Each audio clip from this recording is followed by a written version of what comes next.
What's going on, guys? Mark from MT Finish Mobile Detailing. Today we're going to go over a product. It's going to be called Hydro from Carpro.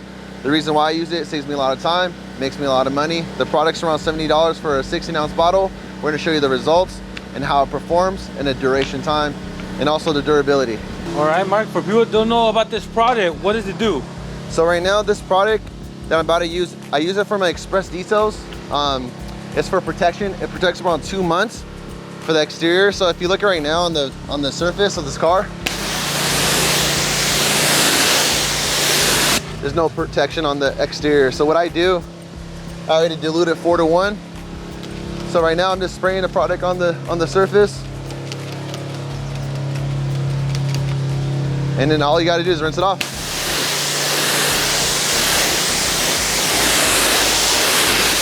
And if you don't like how it performs, just do it again on areas that you didn't hit. And I just protected the car, I don't know, like 10 seconds, 15 seconds. So that's a good tip for you guys and a great product for you guys' business. If you guys are starting off or trying to make more money, that's a good add-on as well. It's quick and efficient, and then it's durable. So it's not like any, like, for instance, like there's other products out there that are spray sealants or spray waxes and stuff. I work on a lot of cars and I use the products and I check out the durability, and this one so far lasts longer than any one that I've used. So this is the reason why I picked this one, is because it's solid.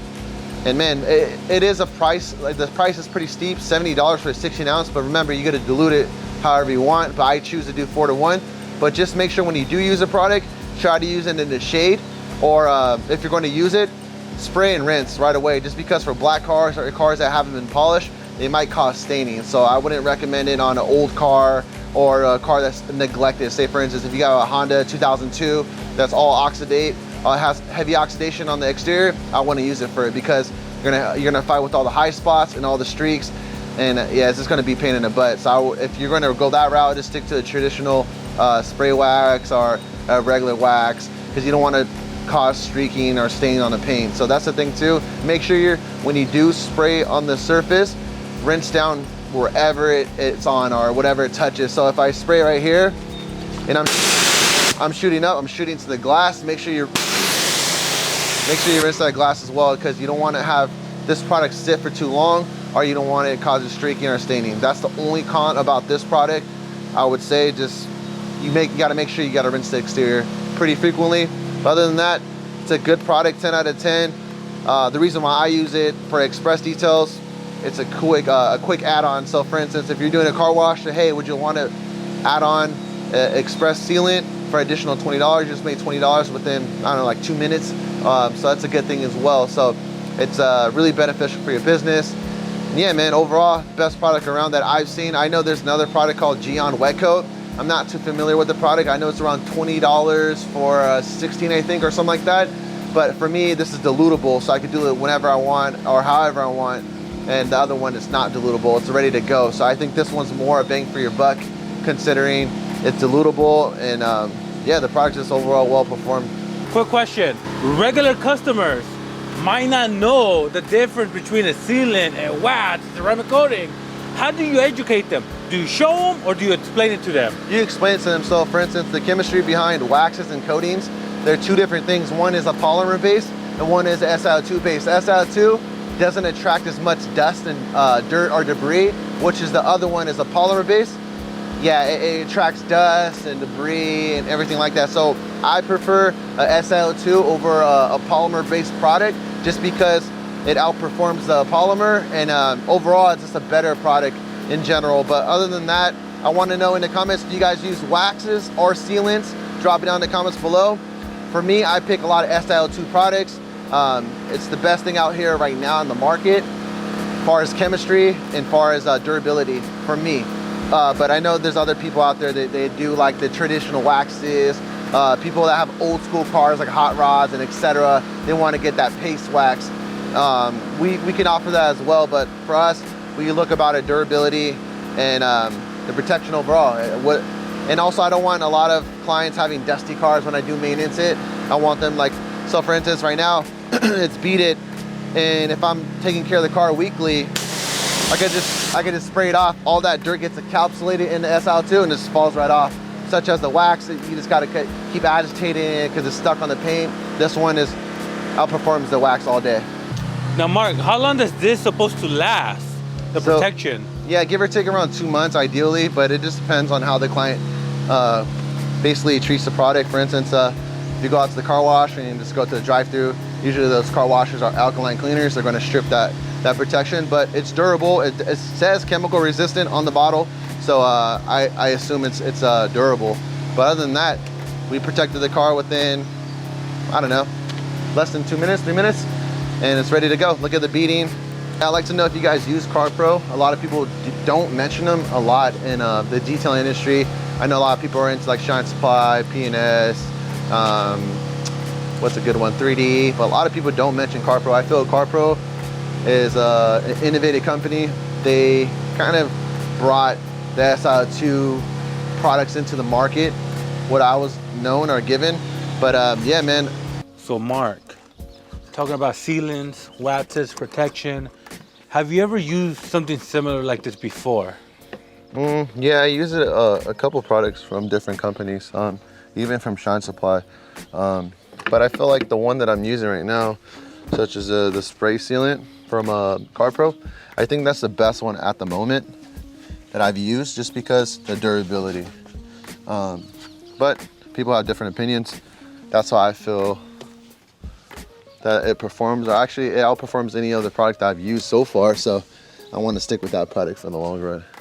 In your opinion, you say this could be an upsell, but could this be included in the maintenance or full detail, or you feel like, nah, it should be free, or no, they should pay for it? What's your opinion on it? Ideally, like our express detail comes with a package, or protection for the exterior. But for any of that, you could use it for upsell as well. So the reason why we do our express detail is because it comes with the light protection, which is the product we're using right now. But if you wanted to do it for your clients for an easier cleaning and be efficient while blowing the car, you could do that as well. But for me, I just include it with our express detail. Now, you talked about chemicals, Carpros, different opinions. Mark, how do you feel about the hate that detailers give to other detail supply companies? You know what I mean? Like, there's some detailers out there that say, man, I will never use this. I don't believe in them. Yeah. This and that. How do you feel about that, man? Overall, I feel like it's everybody's opinion. And I feel like if people use a product, it doesn't work for them, and I guess they could state their own opinion. But for me, like I said, I only use what I think that's best at the moment. What I use, like for instance, I use a lot of Shine Supply, P&S, Carpro, a little bit of Coach Kimmy, but a lot of people do follow the hype. So if there's a product out there everyone's buying, everyone's gonna start purchasing it. But for me, I just stick with what works, and yeah, man, go from there. And talking about chemicals and what works, do you like to try new chemicals every now and then? Or do you like getting feedback, or you stick with what you have? So I'm sticking with what I have at the moment, but I'm also like somewhat trying new ones. Like right now we're using Coach Kimmy Green Star. So it was referred to as a buddy. And it's pretty solid right now. I'm using it for the wheels, the maintenance on tires, rims. I'm using it for the exterior of the paint. Like if it's like a pre-rinse, or if there's any like bugs on the car, I can use it as like a bug off as well. Overall, it's a good product for me. It's working really well. And yeah, man, I think that product's really, really, really good. But I'd like to know if you guys use any new products, and if you do, drop them down below for the recommendations. I'll try them out for the next video. We're talking about chemicals, you know, trying out what works for you, Mark. But Mark, there's some detailers out there. They're like, I can't afford $16 for one chemical. That's too much. That's out of my budget. And they go to the more affordable chemicals. Right. What's your thoughts on that? Should they raise their prices? Should they just invest on the quality? Well, the bigger question is, what are they charging? I would say if you're charging cheap, I guess you have to go with cheap chemicals. You're not making a good profit if you start going with the expensive chemicals, but eventually you're going to have to step into the professional lines. I do know people that run businesses, unlike consumer products, but in the long run, the consumer products are already diluted, and you want to start doing start buying the professional lines because they're dilutable and they're more concentrated. But if you're struggling with buying chemicals, like better chemicals or anything you wanted to buy, I feel like you have to maybe start charging a little bit more over time, because if you're struggling with chemicals, then you're probably struggling with a lot of other things as well, like paying for this, paying for that. So a lot of people don't do this, but when I first started, I wanted to know how much was my breakdown for washing a car. And like, I'll just give you a number of this. Like, it cost me like $7 to wash a car. And say if you're charging $20, you're only making not even that much profit, and that's just the chemicals alone. And say if like the gas and etc., are you really breaking even, or are you making money? A lot of people don't take that into consideration when starting a detailing business. They just I want to charge $50. They don't know why they want to charge $50. Why do you want to charge it? You want, that's the thing that I took into consideration. So I started breaking down the prices and what is your profit and etc. But that's just my input on detailing. For me, like when I first started, I didn't really, like when you first starting out, like you don't take that. You just want all the clients. I want the exotic clients. I want the people that are going to pay. But then you got to take into consideration as well, like how to run a business and how to be profitable. All right, guys, so now wrapping up the video today about this Carpro Hydro. And if you guys love the product, make sure to like and subscribe. And also, if you guys want this product, I'll drop it down in the comments below. But other than that, man, thank you guys for tuning in for the video. Thank you guys, I appreciate it.